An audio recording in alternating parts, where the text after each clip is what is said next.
Hello, I am Muchaneta to Napel, and I'm here at Munich Fabric Start with one of my panelists. I was actually moderating a talk this afternoon, and he shared ridiculous amount of nuggets of knowledge that I was like, you must come to the sofa. We've got to do a one-to-one. Thank you. You know, it can't be the four of us on stage. So I really appreciate you finding the time. But before we begin, do you mind introducing yourself to the camera? Of course. My name is Güneri Tuğcu. I'm from R-PAC Connect, the business unit at R-PAC International, known for its trims, packaging, and tech business and the solutions we provide for traceability. So great to see you again. Yes.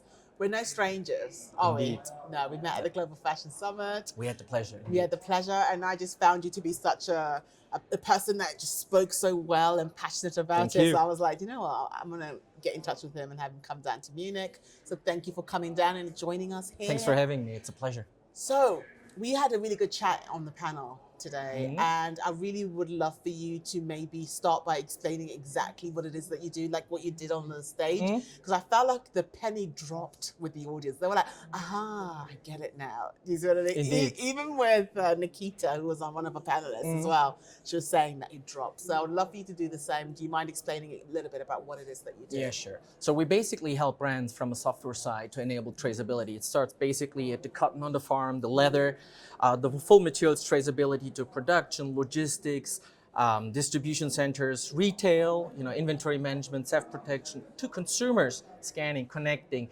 engaging with the brand, the products, all the way to recycling and the whole lifespan of basically a physical product in a digital way, with the beauty that on top of all of these amazing things, we have the first party data. So the data science that comes along with it for efficiency, cost cutting, trust, but also marketing related data.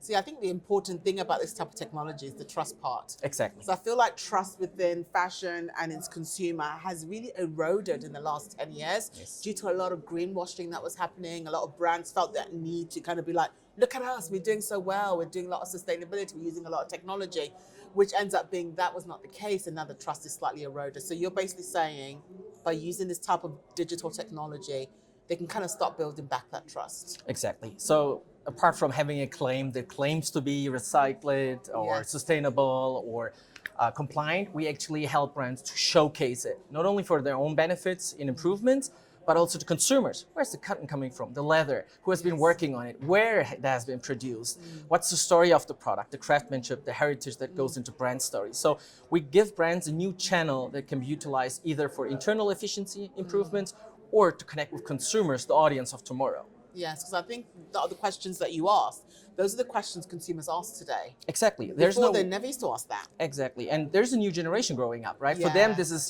TikTok, Instagram, Snapchat. They're digital first.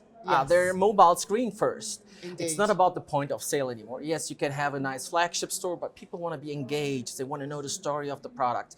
It's something you identify with, right? There's so many brands like Patagonia, just to name one of them, where people are tied to. It's an emotional experience. It's not just buying a good quality product. It's a story that the brand is delivering. So this basically backs it all up by saying, we're not just claiming, this is the data behind it. And the good thing is they are a very sharing community, the younger generation. Exactly. So you imagine if they share this knowledge as well. It's also good for your brand. Yes, the good and the bad, right? Like now there's transparency, right? And this is traceability. Now you don't have to claim something because it's there. The data is proving it's ones and zeros, black and white. Now, and that's what they want. You can't fool them anymore. In the past, older generations, boomers, you could try to sell something with claims and they wouldn't investigate. This generation is digital first. Yes. They will go online, search, investigate. Like Columbo. Exactly. There's just no room to hide anymore, right? And all of this, considering compliance and regulation coming up, we talked about the DPP. Now we're giving you tools to really get the most out of it. And I like the phrase, turning obligation into opportunity. Okay. Don't see it as a must-have, a burden, but rather a new channel that helps you to exist in the future as a brand. And I think that's a really good way of looking at it, because I think a lot of people see not only the technology, but also even the legislations as a burden. Like, I have to do it. It's a vegetable they don't want to eat.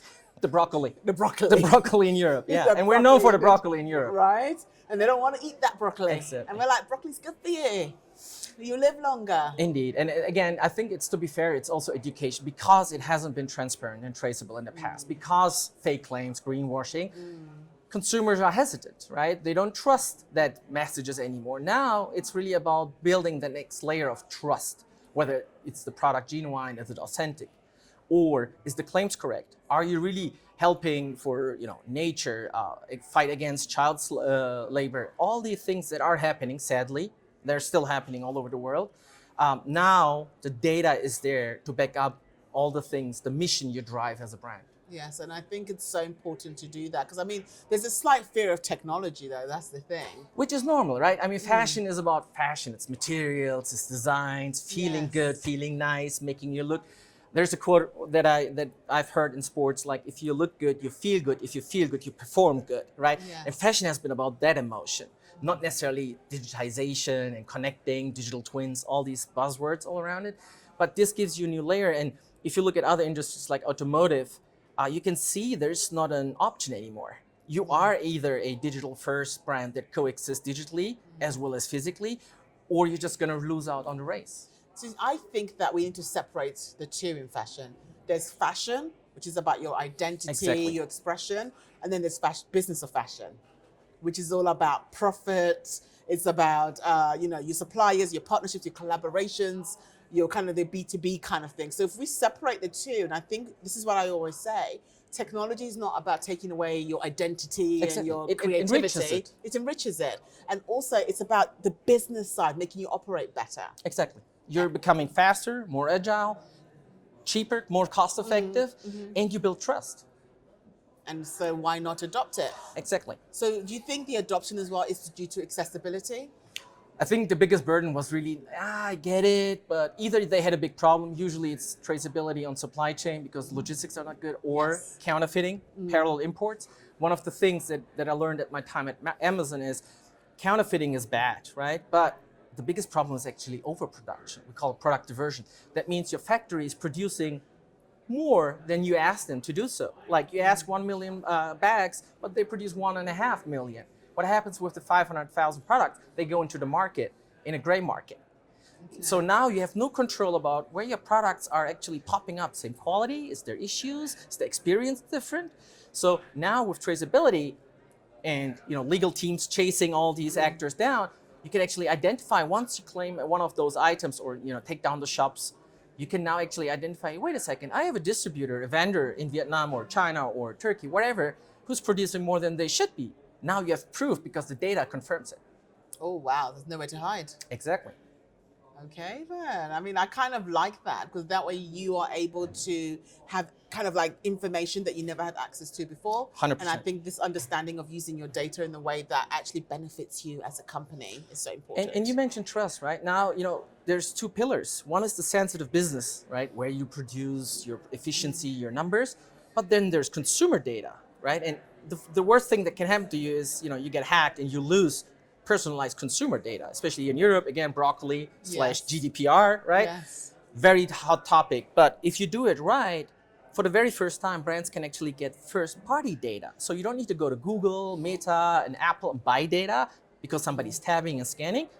The moment they touch, scan, or tap the product, your physical item, it's your data. So you own it. You get unfiltered first-party data about who's your consumer, how often do they scan, what time do they spend, and now you can build an experience that's worth the scan for consumers. Wow. You sound like you're talking about a future that is I don't know if I'll get to see it, but I think I probably will, right? Because it's only around the corner, I'm assuming. Exactly, it's there. It's been there for quite a while, but it's now even stronger, and that's probably the biggest part and the most beautiful part about the DPP is until now it's like, I get it, but I don't want to be the first starter and first mover in the market. With DPP, you have to do it. You have to. And what I try to do very passionately is you have to do all of the implementation. You have to add a tag, a serialized QR code, whatever is the best choice for your setup. But why wouldn't you make the most out of it for supply chain efficiency, brand integrity, consumer engagement? It's the same effort. You do it once, you have to do it. Why don't you get more out of it and grow as a brand? See it as an opportunity to actually strengthen your brand. 100%. And sometimes it's really good to get started now not because it's time, but because it just makes sense to start early. So you can see all the hurdles and you can see all the kind of the pitfalls and fix them. Yeah.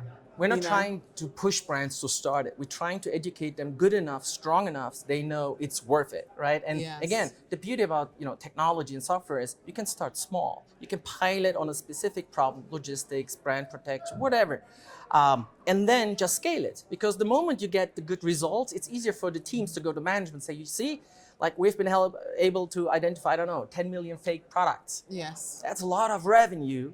And now you have a strong basis to go to management and say, now we need to enable marketing to utilize this channel. Now we need to do whatever with retail collaboration. So small projects at the beginning, because you have to do it anyway, can help you actually to achieve so much more. That's actually quite a good idea. And I like the fact that you tackle one thing. Exactly. You can't do it all. Yeah. So start with small, with one thing, and then see where it takes you. Yeah, and it's fair, right? Nikita mentioned it's if you're a big corporate like Hugo Boss, Tommy Hilfiger, it's not realistic for them to go in and do brand protection, supply chain efficiency, consumer at the same time. No. That's like 10 different teams, 10 different stakeholders, 10 different budgets. So go in, be honest, have a good conversation, see what is existing. Talking about interoperability. If there are bits and pieces, utilize it. Don't try to like disrupt everything. Use something that they might already have in place, enrich it with software, get first early results, improvements, make people superstars in that company, and then they will go to management and say, now we can scale it. And that's the way to reasonably, cost-effectively scale all of these technology solutions. Wow. That's some serious advice right there. And I feel sometimes that I feel your passion. Yes. I feel your energy. So thank you so much for coming to talk to me. Thank you for having me. It's been a blast and pleasure. And we hope to see you in Munich again at some 100%. point. Yes. Perfect. Thank you. Thank you.